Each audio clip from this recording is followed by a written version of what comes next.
разойтись. Напоминаю, что в случае невыполнения законных требований...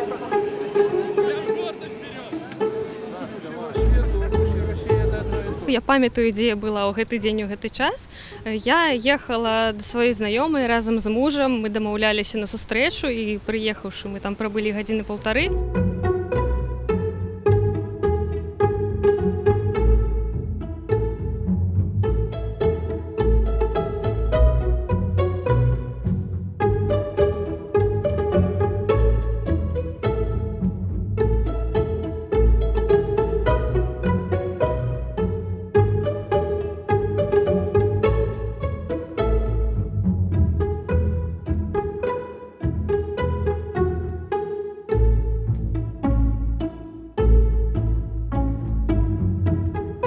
Насамрэч гэта лагічна, што справу адправілі на дапрацоўку, таму што там пратакол, па-першае, складзены абы-як, і сведкі таксама казалі хлусню.